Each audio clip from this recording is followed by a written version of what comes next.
ఈరోజు date 26 March 2026. ఇప్పటి వరకు ఉన్న న్యూస్ అయితే చూద్దాం. సోషల్ మీడియాలో కొన్ని పోస్టులు అయితే వైరల్ అవుతున్నాయి. ఫ్యూయల్ అయిపోతుంది, మళ్ళీ లాక్డౌన్ లాంటి సిచ్యువేషన్ వస్తుంది అని చెప్పి. దానికోసం ప్రజలందరూ ప్యానిక్ అయిపోయి పెట్రోల్ కొట్టించుకోవడము, అన్ని వెజిటేబుల్స్ ఫ్రూట్స్ అవన్నీ కొనడము, ఇలా క్రైసిస్ అయితే క్రియేట్ చేస్తున్నారు. ఇదంతా ఫేక్ అంట. ఈ వీడియోస్ అవన్నీ ఫేక్ ఇన్ఫర్మేషన్ స్ప్రెడ్ అవుతుందంట.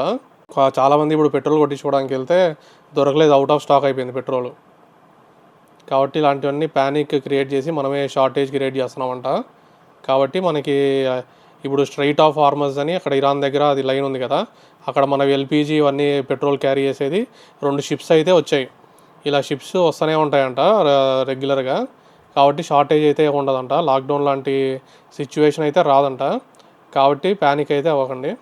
ఈ స్ట్రైట్ ఆఫ్ హార్మజ్ నుంచి ఓన్లీ 5 కంట్రీస్కి ఇరాన్ అయితే పర్మిషన్ ఇచ్చింది. ఏవేవంటే Russia, China, Pakistan and Iraq. వీటికి మాత్రం పర్మిషన్ ఉంది. ఇప్పుడు ఆ సీ లైన్ ఉంటుంది కదా, అక్కడ పాస్ అవ్వడానికి. అక్కడ నుంచే మనకి పెట్రోలు, ఎల్పిజి ఇవన్నీ వచ్చేది. కాబట్టి ఎలాంటి భయం అవసరం లేదు.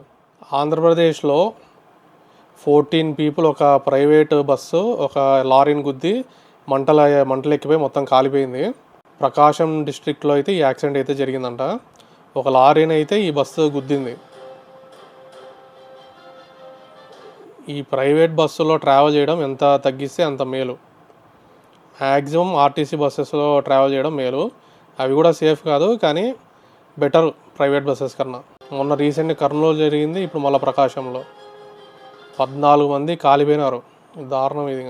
బస్సు చూడండి పూర్తి కాలిపోయింది ఈ లారీనే గుద్ది. పాట్నా టు టాటానగర్ వందే భారత్ ట్రైన్లో మీల్స్ సర్వ్ చేస్తారు కదా, అందులో వామ్స్ అయితే వచ్చాయంట, పురుగులు. ఒకతను కడ్లో ఈ వామ్స్ అయితే వచ్చాయని ఫస్ట్ వీళ్ళకి స్టాఫ్కి కంప్లైంట్ చేస్తే వాళ్ళు ఏదో కేసరి ఉంటుంది కదా, అదేదో అయిండొచ్చు అన్నారంట. ఆ తర్వాత ఈ వీడియో బాగా వైరల్ అయిపోయి ఇప్పుడు ఐఆర్సిటీసీ మీద, ఇప్పుడు మినిస్ట్రీ ఆఫ్ రైల్వేస్ ఐఆర్సిటీసీ మీద 10 lakhs ఫైన్ అయితే వేసినారు.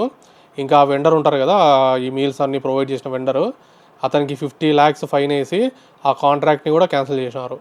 ఇలాంటివన్నీ సీరియస్గా తీసుకుంటామని చెప్తున్నారు.